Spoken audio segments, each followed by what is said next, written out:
우리는 지난 한 주간 매일 저녁 신년 말씀 축제로 함께 모였습니다. 말씀 축제의 주제는 위대한 탈출이었습니다. 이스라엘 백성은 하나님의 백성이었음에도 불구하고 그들은 애굽에서 종으로 살았습니다. 하나님은 그들을 종된 자리에서 탈출하라고 하나님은 명령하셨습니다. 그 하나님의 탈출 신호는 바로 고난이라고 하는 진통이었습니다. 하나님이 고난을 보내서 그들로 하여금 이제는 탈출의 때가 되었다, 이제는 애굽을 떠나라 라고 신호를 보냈음에도 불구하고 그들은 어리석게도 고집을 부리면서 현장 탈출의 신호를 현장 해결의 신호로 받아들입니다. 그래서 애굽을 떠날 생각은 하지 않고 애굽 땅에 그대로 머물러 있으면서 자신들이 지금 당면한 그 고난의 상황을 해결해 보려고 하나님께 부르짖었죠. 하나님은 그것이 아니었기에 그들에게 탈출의 신호의 볼륨을 더욱더 올립니다. 그래서 결국은 그 민족이 말살의 위협 앞에 이르도록 하나님은 그 볼륨을 끝까지 올렸어요. 그때서야 이들이 이제는 탈출의 때가 되었나라고 생각을 하게 됩니다. 여러분, 이게 그 이스라엘 민족의 어리석음일 뿐만 아니라 우리의 어리석음이기도 해요. 하나님은 자꾸 꼬이게 하고, 하나님은 막고, 하나님은 우리를 힘들게 하고 고난으로 몰아넣으면서 지금이 탈출의 때다, 하나님의 새로운 음성을 들으라고 말하는데도 우리는 애굽을 떠날 생각보다 그곳에서 내가 당한 이 환난, 이 고통, 이 문제를 해결하려고 몸부림을 치지요. 그것이 이스라엘 백성을 400년 동안 애굽에서 종으로 묶여 종살이를 하게 만들어 버립니다. 세월을 허비했고 인생을 허비한 것이죠. 모세는 죽음 직전에 갈대 상자를 타고 탈출을 합니다. 그래서 그가 이르렀던 곳이 애굽의 왕궁이었습니다. 그러나 그 애굽의 왕궁도 역시 애굽 땅이었습니다. 그곳에서 뿌리를 내리고 그곳에서 원주민처럼 살 수 없었던 거지요. 그래서 똑같은 상황을 모세가 만나죠. 갑작스러운 상황의 변화가 찾아왔고, 생각지도 않았던 상황의 변화가 찾아온 것은 하나님이 떠나라, 지금 떠날 때야 라고 하는 사인이었죠. 그리고 견디기 어려운 고난이 찾아왔습니다. 떠나야 했습니다. 머뭇거리니까 생존의 위협을 느끼는 지경까지 다다랐어요.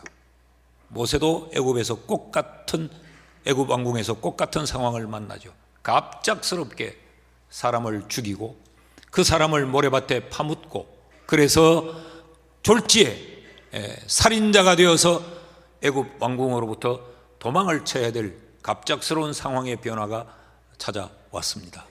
그러니 바로가 칼을 뽑아들고 모세를 죽이려고 합니다. 생명의 위협을 느끼는 탈출의 압박 신호를 받았죠. 그래서 결국 모세가 이르러야 할 곳은 애굽 왕궁을 탈출하여 광야로 나와야 했습니다. 여기서 우리가 주목했던 것은 모세가 애굽 왕궁에서 40년을 살았는데 그 40년의 세월은 모세의 인생의 3분의 1이었어요.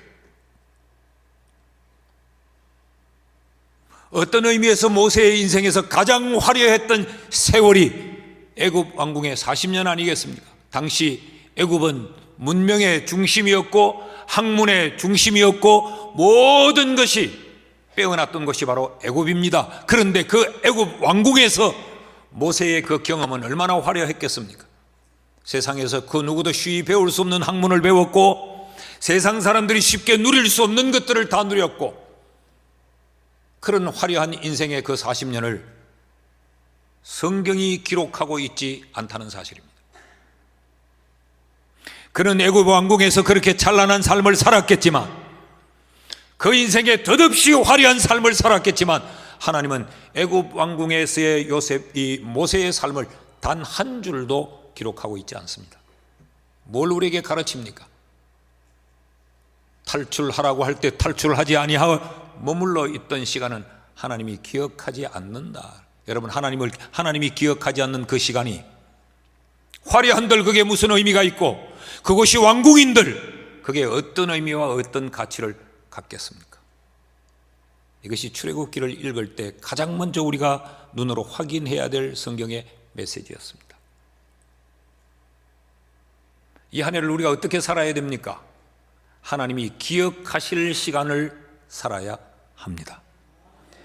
하나님이 기억하실 장소에 머물러야 됩니다.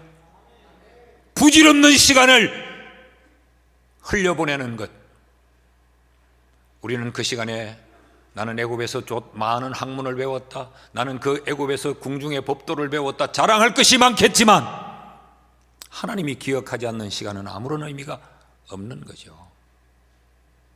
탈출은 우리의 인생의 중요한 결단이고 반드시 결정해야 될 우리의 인생의 절대 필요입니다. 모세의 인생은 어디서 시작이 되고 있느냐? 광야에서 시작됩니다. 모세의 인생의 그 기록 3분의 1인 왕궁의 삶은 날려버리고 광야로 나온 이후부터 모세의 인생의 기록이 시작되고 있습니다. 왜 그럴까? 왜 하나님은 광야에서부터 모세의 인생을 기록하고 있을까? 광야에서부터 모세의 삶을 하나님은 기억해 주시는 것일까? 세 가지 이유 때문에 그렇습니다. 그 하나는 모세가 광야에서 자신이 누구인지 자기 자신에 대한 진정한 자기 정체성을 발견했기 때문입니다. 이 말은 내가 누군지, 내가 무엇 해야 되는 사람인지, 내가 무엇을 바라봐야 되는지 이 분명한 정체성에 대한 인식이 없으면 그 시간은 의미 없고 가치 없다는 이야기입니다. 인생의 죽은 시간이라는 말이죠. 제가 그래서 지난 주간 말씀드릴 때 그랬죠. 목사가 목회의 자리에 있지 않고 뭐 땅이나 보러 다니고 등산이나 돌아다니고 골프나 치러 다니고 그건 하나님이 기억하지 않아요. 하나님이 기억하지 않으면 그 시간은 내 인생의 죽은 시간이지 의미 있는 시간은 아닙니다. 모세는 광야에 나왔어야 아하, 나는 애굽의 원주민이 아니구나, 나는 잠시 애굽에 머무는 이주민이구나, 자신은 타국 땅의 나그네라는 사실을 광야에 와서 깨닫습니다. 이걸 우리말로 바꾸면 이제 철들었다 그런 이야기죠. 40년이 지나서. 그래서 그는 아들을 낳고 그 아들의 이름을 게르솜이라고 이름을 지었습니다. 그 이름의 뜻이 타국에서 나그네라는 겁니다. 이 모세의 부부는 그 아들의 이름을 부를 때마다 게르솜 게르솜 할 때마다 우리는 나그네야, 우리는 이 땅에 뿌리를 내리고 살 사람이 아니야, 우리는 돌아가야 될 곳이 있어, 이걸 늘 기억할 거 아니에요. 그리고 그 아들의 이름을 불러줄 때마다 그 아들에게 인식하고 기억하라는 메시지가 거기 담겨 있던 거예요. 너는 이 땅에 지금 살고 있지만 너는 이 땅 사람이 아니고 너는 나그네야, 너는 돌아갈 곳이 있어, 너는 애굽의 사람이 아니야, 너는 하나님의 백성이야, 너는 뭘 해야 될지, 너는 뭘 바라봐야 될지 이거 잊으면 안 돼, 이거 분명해야 돼 라고 하는 의미가 게르솜이라는 그 아들의 이름에 담겨져 있었어요.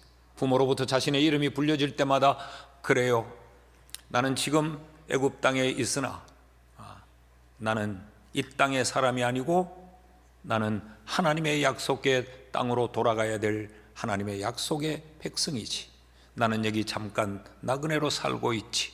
그래야 그 땅에 마음 빼앗기지 않고, 그래야 그 땅에 미혹당하지 않고, 그래야 그 땅에서 천년만년 살 것처럼 뿌리를 내리지 않는 거죠.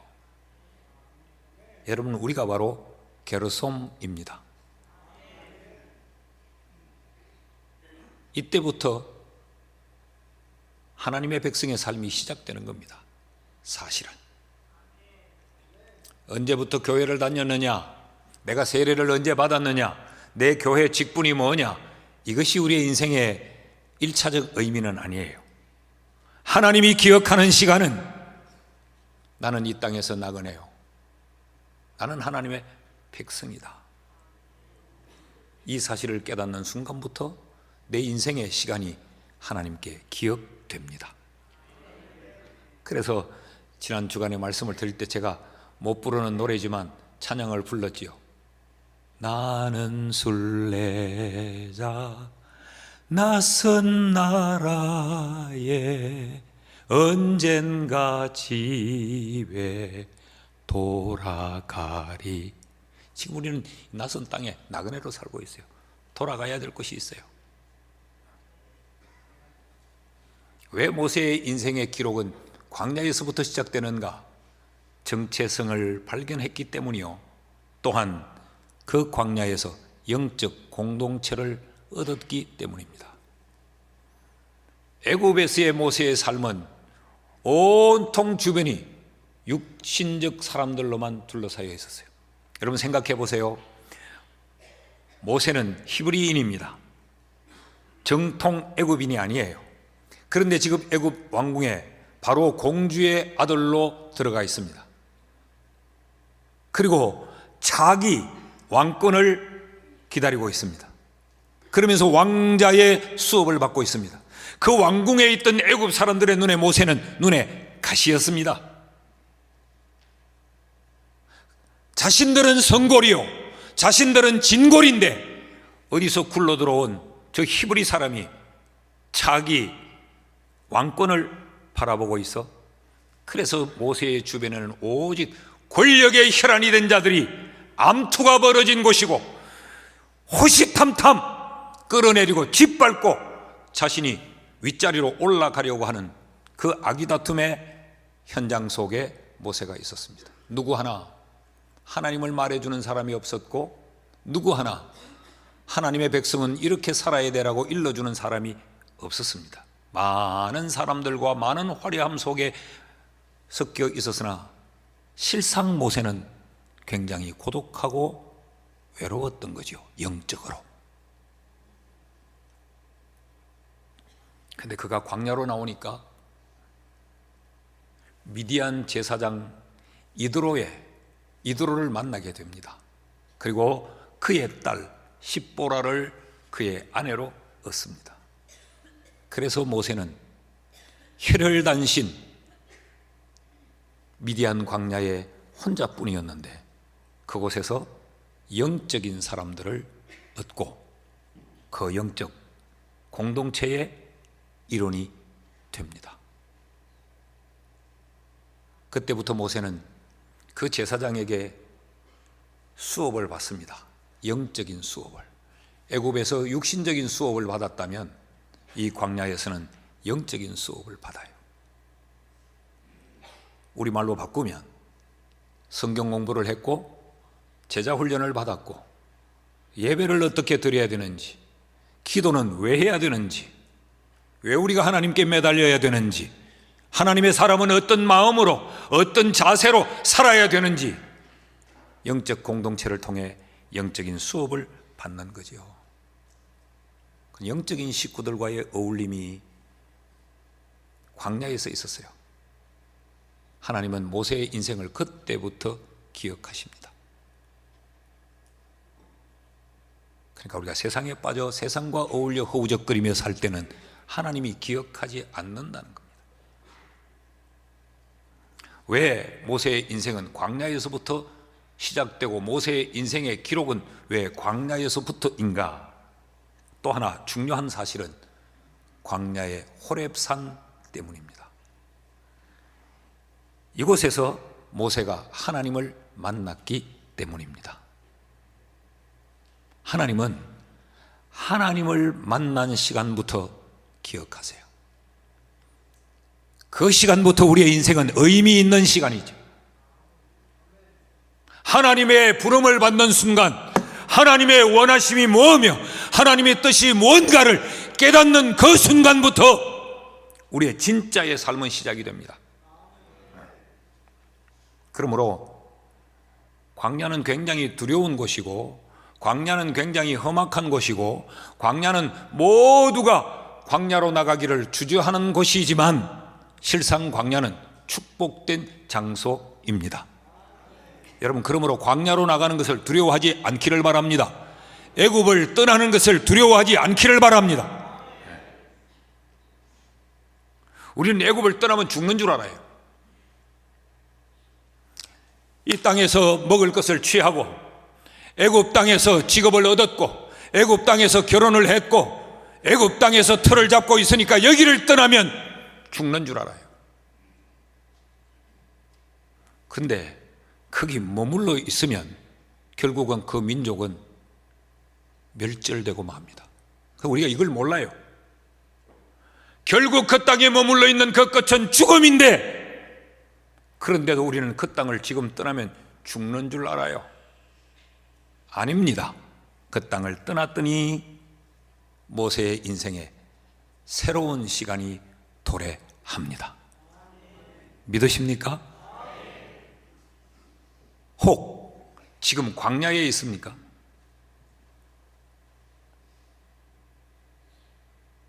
사방을 둘러봐도 날 도와주는 이 하나 없는 것 같고 철저히 혼자인 듯하고 외롭고 고독하고 아무리 애를 쓰고 아무리 노력해도 내 힘으로 뭐 하나 이룰 수 없고, 그래서 낙심되고 절망이 됩니까? 광야에 서 있다라고 생각이 들 때 여러분, 우리는 생각을 바꿔야 됩니다. 내 인생이 새롭게 시작될 타이밍이다. 이제 제대로 하나님을 만날 시간이다. 하나님이 내 인생을 새롭게 출발시키려는가 보다. 자, 이 광야에서 하나님이 모세를 이제 부르세요. 4절 말씀을 보시면 여호와께서 그가 보려고 돌이켜 오는 것을 보신지라 하나님이 떨기나무 가운데서 그를 불러 이르시되 모세야 모세야 하시매. 이제 하나님이 기억하는 시간이 시작되고 있습니다. 하나님이 모세의 인생에서 새로운 출발을 지금 하나님이 시키고 있습니다. 모세야 모세야. 이 부르심은 대단히 중요합니다. 오늘 말씀의 제목이 모세야 모세야입니다. 왜 이 부름이 중요한가? 이 부름으로부터 모세의 인생은 새로워졌기 때문에 그렇습니다. 이 부르심 속에는 모세의 신앙 지침이 담겨져 있습니다. 어떻게 살아야 될지, 어떻게 신앙해야 될지, 지금까지의 삶의 마침표를 찍고 지금부터 내가 어떤 삶으로 살아야 될지, 이 모든 하나님의 백성으로서의 기억해야 될 종합적인 가르침이 모세야 모세야, 이 부름 속에 다 담겨져 있습니다. 그래서 우리는 오늘 이 부르심을 주목하려고 해요. 성경에 없는 부호 2개를 제가 이 모세야 모세야 부르신 이 물음 뒤에 찍어 놓았어요. 첫 번 모세야라고 하는 것은 물음표로, 두 번째 모세야 부르는 것은 느낌표로. 이 부르심을 살피면서 하나님이 내게 무엇을 묻는지, 하나님이 내게 무엇을 호소하시는지 우리가 이것을 살피려고 합니다. 그 첫째는 부르심의 장소입니다. 부르심의 장소가 호렙산이었다고 하는 것을 우리가 주목해 봐야 합니다.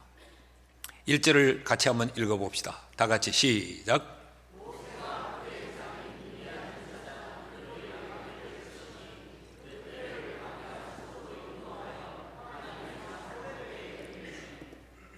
자, 하나님이 이제 모세를 부르신 그 내용의 말씀을 기술하면서 1절에 몇 가지 중요한 표현들을 언급하고 있는데 우리가 이 표현들을 좀 주목해 봐야 됩니다. 그 시작을 이렇게 기록하고 있어요. 1절을 좀 이렇게 자막으로 띄워 놓으실래요? 모세가 그의 장인 미디안 제사장 이드로의 양떼를 치더니, 그렇게 돼 있어요. 지금 모세의 삶의 시작을 영적인 공동체 이야기로부터 시작합니다. 모세는 이제 애굽 왕궁이 아니라 광야에서 영적 가족의 일원이 되었다라는 이야기를 먼저 언급을 하죠. 그러면서 양떼를 광야 서쪽으로 인도하여 갔다라고 말해요. 광야의 서편은 애굽에서 멀어진 곳입니다. 실제적으로 그럴 뿐만 아니라 지금 성경은 광야의 서편으로 갔다라는 이 표현으로 모세가 얼마만큼 애굽과 멀리 멀어져 있었는가를 우리에게 주지시키고 있는 거죠. 그곳에서 모세는 뭐를 했느냐? 양떼를 쳤다라고 말합니다. 여러분 생각해 봐요. 조금 전까지 그는 왕궁에서 왕자의 신분으로 있었는데 이 황량한 들판에서 애굽과 멀어진 그곳에서 그는 지금 양떼를 치고 있습니다. 굉장히 고독하고 외로운 형편에 모세가 처해 있었다, 그런 이야기죠. 그런데 그곳에서 양떼를 치더니 호렙산에 이르매라고 말합니다. 호렙산. 호렙산은 시내산 산맥 중에 한 높은 꼭대기 이 봉우리를 호렙산이라고 부르고, 사람들은 그 꼭대기가 높았기 때문에 하나님의 산이다 그렇게 불렀습니다. 거기서 모세가 하나님의 부르심을 받았다. 그런데 왜 하나님의 부르심을 받았다는 이 표현에 이 서론이 이렇게 길었느냐? 그냥 단순하게 말해도 되지 않습니까? 어느 날 하나님은 모세를 불렀다. 모세야, 모세야. 이렇게 해도 아무런 이 흐름에 이상이 없어요. 근데 왜 이렇게 서론이 길었는가? 이 부름이 가르치는 중요한 메시지가 있습니다. 영적인 공동체에 속했더니 애굽과 멀어지더라. 애굽과 멀어지더니 모세는 고독하고 외로웠다. 애굽과 멀어져 모세가 고독하고 외로울 때에 그곳이 하나님을 만나는 하나님의 산 호렙이더라. 그 하나님의 산 호렙에 이르니 하나님이 내 인생에 뭘 원하는지 하나님의 부르심이 들려오더라. 하나님이 모세를 부르신 부름의 장소 호렙산은 우리에게 이렇게 도전합니다. 너는 지금 어디에 있느냐? 하나님이 모세야, 그 부르심의 물음표는 너 지금 어디 있니? 애굽에 있니? 광야의 서편에 있니? 광야의 서편에 있어서 외롭고 고독하니? 내가 거기 있잖아. 내가. 이것이 하나님의 느낌표입니다. 오늘 호렙산으로 초청하는 하나님의 초청이 우리의 귀에 들려질 수 있기를 바랍니다. 한 해를 시작하는 이 신년 벽두에 우리는 호렙산에 서는 일부터 우리가 시작합시다. 그 한 해를 살면서 문득문득 순간순간 내가 어디 있지? 내가 어디 있지?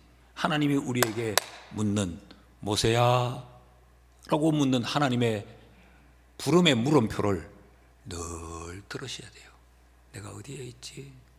내가 어디에 있지? 그리고 하나님의 모세야 부르시는 느낌표를 들어야 돼요.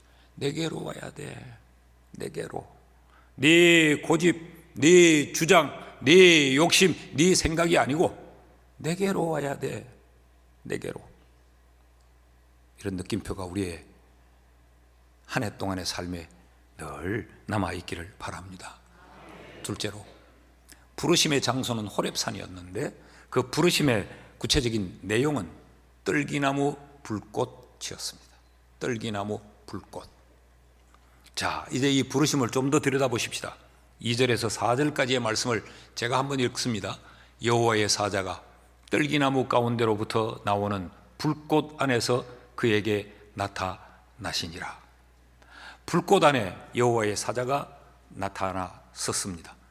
그런데 모세가 보니 떨기나무에 불이 붙었는데 그 떨기나무가 사라지지 아니하는지라. 이에 모세가 이르되 내가 돌이켜 가서 이 큰 광경을, 그 말은 이 신비롭고 이 이상한 특이한 광경을 내가 가까이 가서 좀 봐야 되겠다. 떨기나무가 어찌하여 타지 아니하는데 불꽃이 이렇게 일어나고 있는지. 그때 여호와께서 그가 보려고 돌이켜 오는 것을 보신지라. 하나님이 떨기나무 가운데서 그를 불러 이르시되 모세야 모세야 하시매 그가 이르되 내가 여기 있나이다. 하나님의 이 부르심은 떨기나무 불꽃 가운데서 이루어졌습니다. 왜 하나님이 이런 장면을 모세로 하여금 보게 하셨을까? 여러분, 이거 상식이 아니죠. 불이 붙으려면 나무가 타야 불이 붙습니다. 근데 떨기나무는 특별한 나무가 아니라고 말씀을 드렸죠. 그냥 이게 덤풀입니다. 덤풀.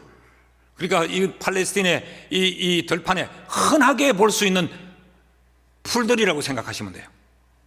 그런데 불이 붙으면 훅 타버릴 떨기나무에 불이 붙어 있는데 떨기나무는 타지 않고 그대로 있더라는 거예요. 하나님은 이 장면을 모세에게 보여주고 싶었습니다. 그래서 그 떨기나무 불꽃 가운데서 모세를 부르신 거예요. 이건 하나님의 의도하심입니다. 타지 않는 이 불꽃은 뭘 의미하는가? 신학자들이 여러 가지로 나름대로 해석을 내어놓습니다. 성경이 대답을 해요.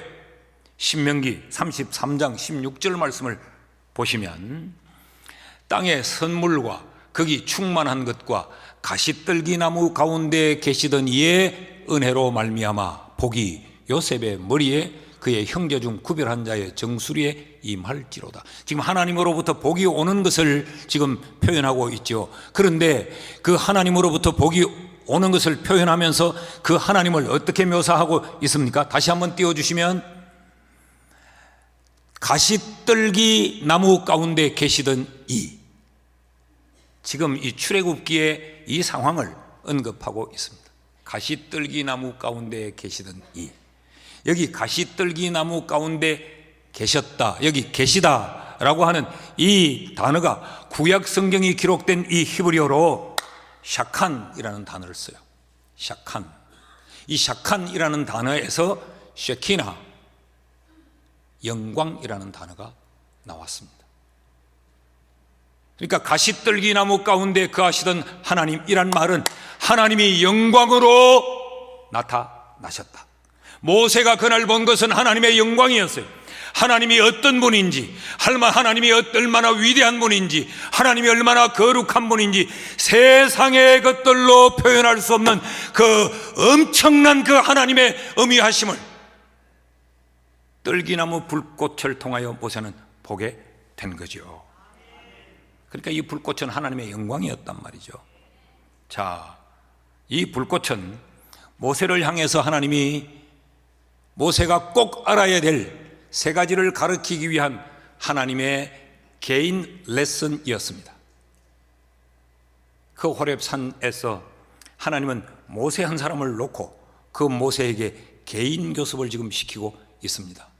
그 타지 않는 불꽃을 통해서 그 첫 번째 레슨의 포인트는 모세가 알아야 될 하나님이 누구신가를 지금 가르치고 있어요.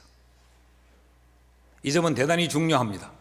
모세가 지금으로부터 하나님 백성다운 삶을 살기 때문에, 하나님의 백성으로서의 삶을 지금부터 출발하기 때문에, 모세의 새로운 인생이 시작되는 시점이기 때문에 그 어떤 것보다 필요한 것은 믿고 따라가야 될 그 하나님이 어떤 분이신가를 알아야 하잖아요.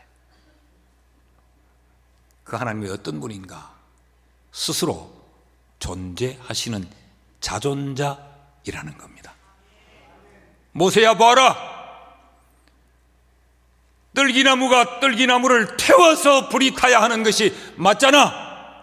불은 나무가 타야 불이 타. 그런데 나를 봐. 나는 무엇인가의 도움으로 말미암아 존재하거나 무언가에 기대어 존재하는 존재자가 아니고, 나는 홀로 스스로 존재하는 스스로의 존재자이다. 이걸 지금 모세에게 보여주는 거죠. 나라는 존재가 바로 나무를 태우지 않는 불꽃, 내가 바로 네가 믿어야 할 여호와 하나님이다. 누구를 의존하지 않아도 홀로 존재해요. 상황이 만들어지지 않아도 홀로 존재해요. 무언가 기대어서 힘을 쓸 수 있는 분이 아니라 하나님은 어떤 상황과 어떤 시간에서도 홀로 일하시고 홀로 존재하시는 분이세요. 여러분, 우리가 이 하나님을 믿으면 우리는 상황을 탓하지 않습니다. 우리가 이 하나님을 믿으면 우리는 환경을 뛰어넘습니다. 우리는 이 하나님을 믿으면 우리의 주어진 환경과 상황과 조건 때문에 좌절하지 않아요. 왜? 내가 믿는 하나님, 나를 불러주신 그 하나님이 홀로 스스로 자존하시는 분이기 때문에, 이 상황을 뛰어넘어 일하시는 분이기 때문에, 이 환경을 넘어서 일하는 분이기 때문에 실망할 이유도 없고 좌절할 이유도 없고 우리가 뭔가를 기댈 이유도 없어요. 하나님 한 분이면 족합니다. 하나님이 모세를 부르고 모세와 대화하는 중에 모세는 계속 하나님이 못 믿었습니다. 그래서 계속 이유와 변명을 노려놓습니다. 하나님이 모세야, 네가 이런 삶을 살았으면 좋겠어 라고 말하니까, 하나님 내가 어떻게 그 삶을 살아요? 내가 뭔데 그 삶을 살아요? 하나님은 또 그 삶을 살라고 말하는데 하나님은 또 어떤 분이에요? 온갖 대화를 주고받을 때 하나님이 자기를 밝히 드러냅니다. 출애굽기 3장 14절 말씀해 보시면 하나님이 모세에게 이르시되 나는 스스로 있는 자니라. I am who I am. 나는 누구냐? 나는 나다. 비교의 대상이 없고 어떤 조건의 충족을 따라 일하는 존재가 아니고 나는 나야. 상황이 어때도 I'm okay. 어떠한 조건과 형편이라도 I'm free. 나는 그것들에 얽매이지 않아. 이게 스스로 존재하는 하나님, 타지 않는 불꽃의 가르침이었습니다. 여러분, 우리가 이 하나님을 배워야, 이 하나님을 알아야 하나님을 따라갈 수 있죠. 하나님이 이런 하나님인 줄 모르는데 어떻게 우리의 인생을 맡기고 내 미래를 맡길 수 있습니까? 맨날 그러니까 계산만 놓고 맨날 우둔한 지머리만 빚고 그렇게 살지. 여러분, 우리가 믿지 못하면 맡기지 못합니다.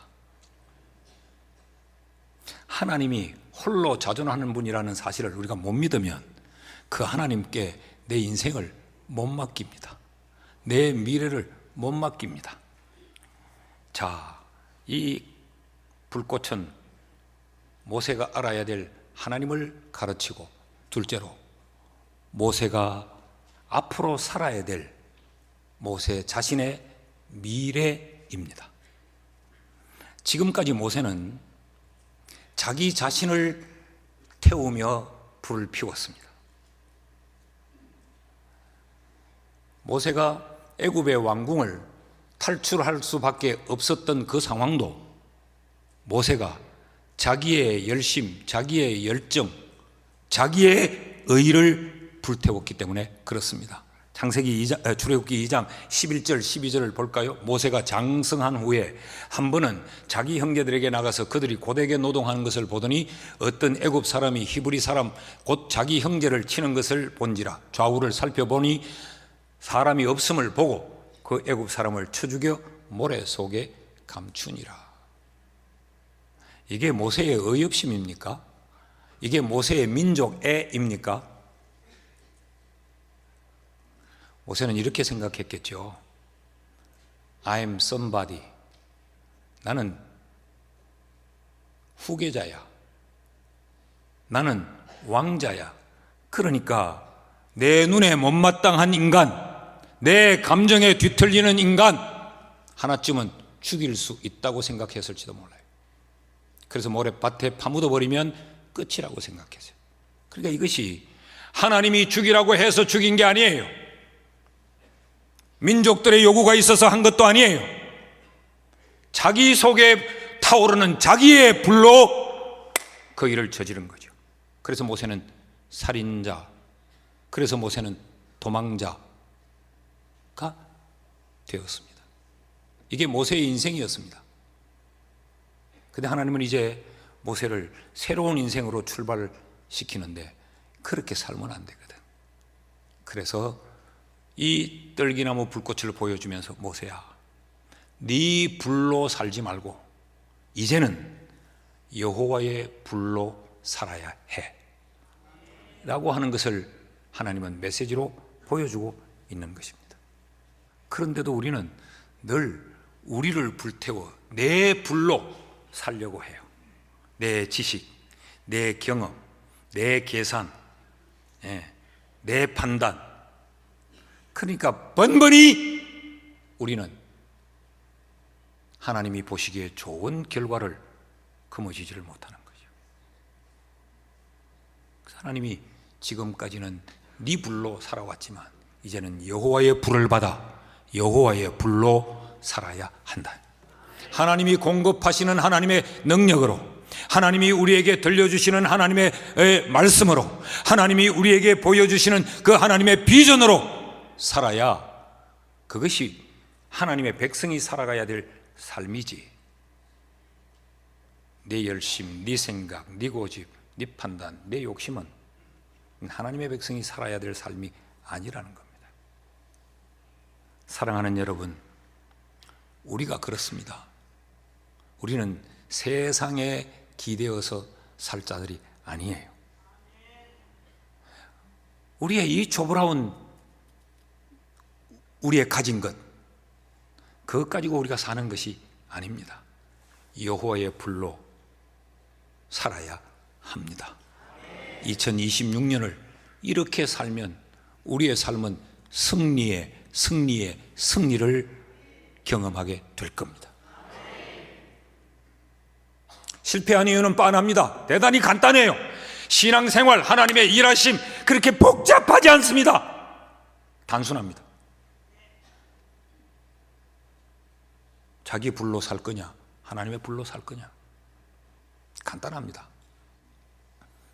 세 번째, 이 가시떨기나무 불꽃을 통하여 하나님은 모세에게 뭘 가르치시는가?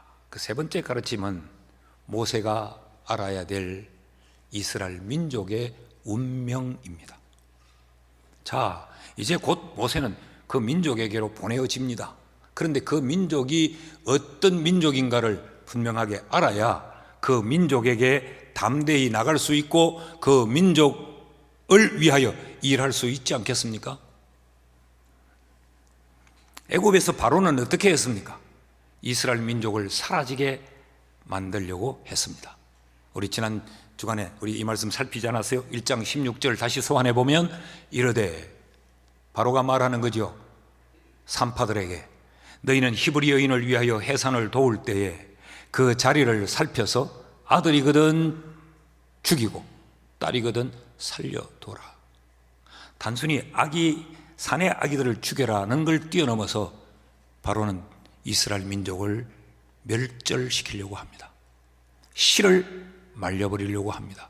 대가 끊어지게 만들어버리려고 합니다. 이게 애굽입니다. 그러니까 결국 애굽의 결과는 멸망이에요. 어떻든지 간에. 그런데 하나님은 타지 않는 떨기나무 불꽃 가운데 나타나서 모세를 불러서 모세에게 이스라엘 백성들을 구원하러 가라고 말씀을 하세요. 이 의미는 지금 네 민족이 저 바로의 권력 앞에 힘없는 민족이 되어 그 바로 아래 종으로 살고 있지만, 그러나 그 민족은 타서 사라지지 않는다. 바로는 태워 죽이려고 하지만 내 민족은 결코 태워서 없어지지 않는다. 이스라엘 민족의 운명을 보여줍니다. 그리고 그 다음 이어지는 말씀이 모세야 가서 구원해내라 라고 말하잖아요. 여러분 생각해 봐요. 타서 없어질 것을 위하여 가라, 수고해라, 모험해라, 이건 의미가 없지만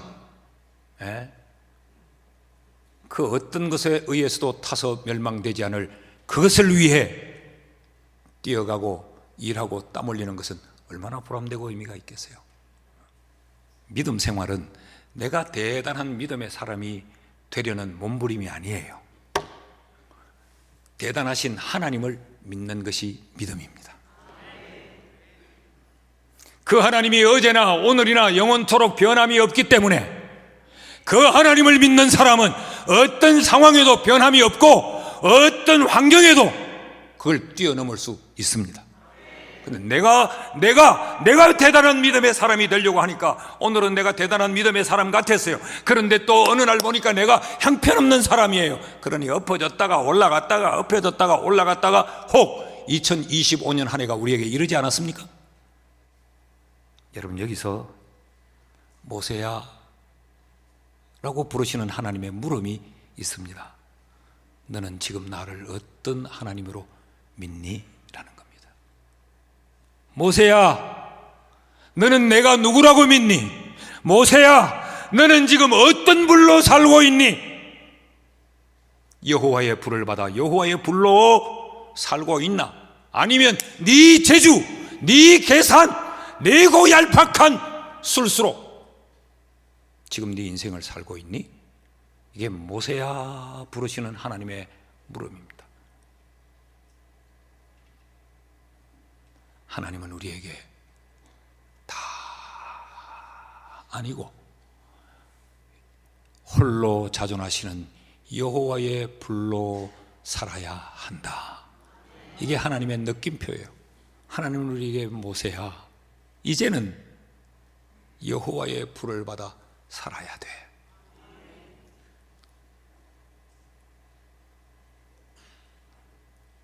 그러니까 우리의 머리를 분주히 움직이기 전에 여호와의 불을 받는데 집중해야 됩니다. 그럴 때 여호와의 불을 받은 자는 식지 않습니다. 여호와의 불이 꺼지지 않는 불이기 때문에 그렇습니다. 추위는 느끼죠. 더위는 느끼죠. 그래도 그것 때문에 주저앉지 않아요.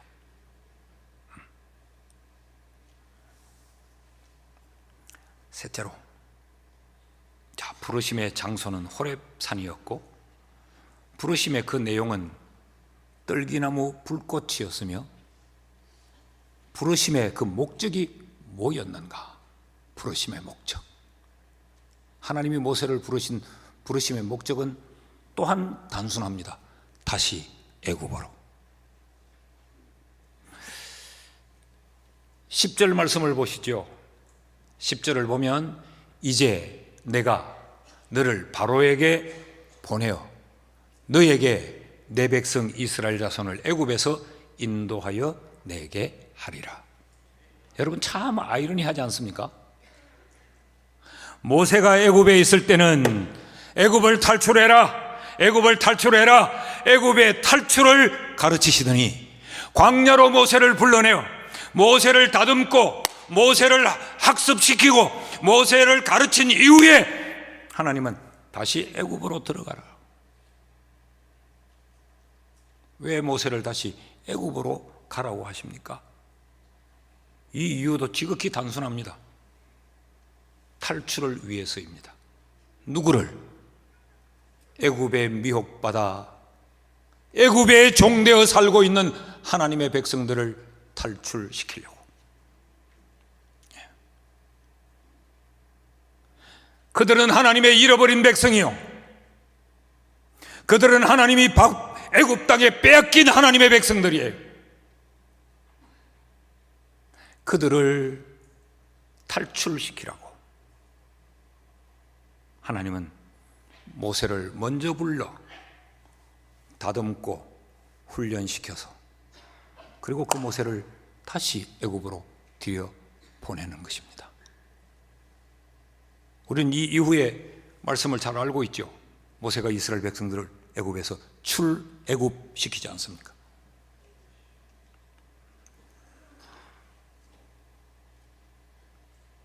그러니까 애굽은 어떤 곳이냐? 우리가 비로부터 살 곳이 아니고 우리가 하나님의 백성들을 찾아내야 될 정복지입니다.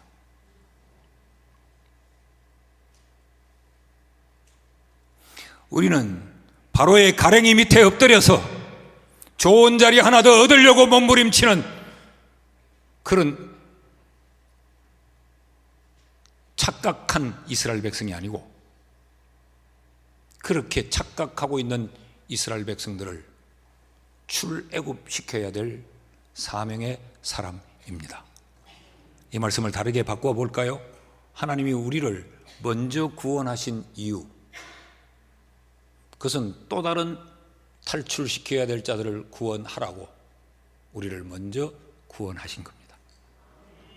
주위를 둘러보면 여러분 집안에도 여러분보다 훨씬 인격이 훌륭하고 여러분보다 훨씬 더 배움이 많고 여러분보다 더 성품이 좋은 사람이 얼마나 많아요.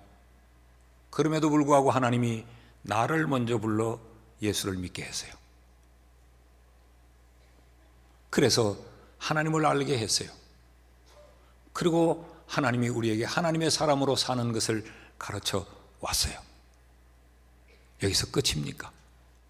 여기 하나님의 모세야 부르신 물음을 한번 되새겨 보시죠. 모세야 라고 한 것은 너 내 마음 아니? 그 말입니다. 내가 왜 너를 먼저 구원했는지 그 이유를 아니? 모세야, 네가 뭘 해야 되는지 알고 있니? 라는 물음의 부름입니다. 그러면서 그 하나님은 우리에게 이렇게 호소하는 거죠. 다시 애굽으로 가야 된다. 그 애굽 땅에 애굽의 미혹받아 정신없는 삶을 사는 내 자녀들이 거기 있다. 모세야, 네가 가서 그들을 건져내라. 이것이 하나님이 우리에게 던지는 부름의 느낌표입니다. 하나님이 왜 이렇게 우리를 불러 이렇게 주셨을까요? 다시 애굽으로 가라고. 내가 이제 채워줬지 않냐? 애굽으로 가서 내 백성 찾아오라고. 우리는 꼭 탕자의 비유에서 등장한 첫째 아들 같습니다. 아버지는 집을 나간 그 아들이 돌아오기를 애타게 기다리는데, 그래서 동구 밖에서 그 자식이 언제 오려나 온통 아버지는 그 생각밖에 없어요. 그런데도 집안에 있던 이 첫째 아들은 아버지의 마음을 전혀 헤아리지 않습니다. 들려오는 소문은 동생이 먼 곳에 가서 창기들과 더불어 허랑방탕한데요, 아버지는 그 소식을 듣고 안타까움에 젖어 있는데 첫째 아들은 그런 마음이 없습니다. 근데 어느 날 들려오는 소문은 거지가 되었다고 그런 소리를 듣습니다. 아버지의 마음이 얼마나 찢어졌겠어요. 그런데도 이 첫째 아들은 그런 아버지의 마음을 헤아리지 않았어요. 그래서 아버지, 제가 한번 가보고 오겠습니다. 이 녀석이 뭘 하는지 보고 오겠습니다. 아버지, 내가 데리고 올게요. 이래야 될 텐데 그러지 않았어요. 그러다 어느 날 둘째 아들이 들어오자 아버지가 너무 반가워 살찐 송아지를 잡고 잔치를 베푸니까 첫째 아들이 열을 토합니다. 내게는 닭 한 마리도 잡아준 일이 없더니. 여러분 생각해 봐요. 동생은 그렇게 헐벗고 굶주리고 고통당할 때 자기는 그 집에서 전혀 걱정 없이 살았습니다. 그런데 저 아들을 위해서는 살찐 송아지를 잡습니까? 라고 길길이 뜁니다.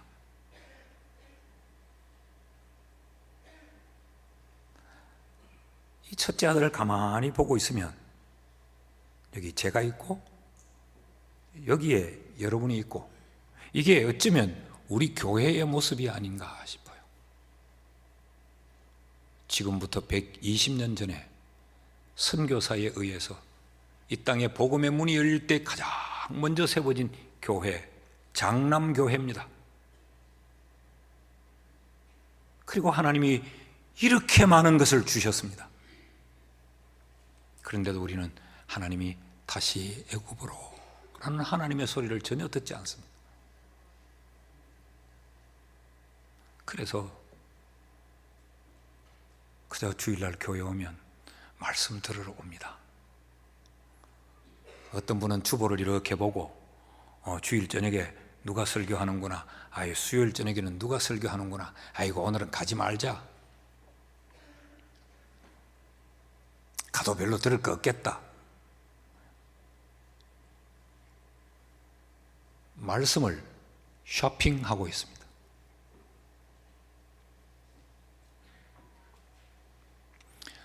그래서 내가 목회를 잘 못했는가 보다, 그런 마음이 들 때가 참 많았어요. 그래서 제가 회개하는 마음으로 금년 표를 하나님이 보시기에 심히 좋았더라. 그리고 우리 교회를 심플 처치로 예배와 전도, 이거 두 가지에 이 한 해 동안 집중하려고 합니다. 사랑하는 여러분, 26년 한 해는 우리 모두가 애굽으로 하나님의 백성 찾기 프로젝트에 우리가 다 참여하는 한 해가 될 수 있기를 소망합니다.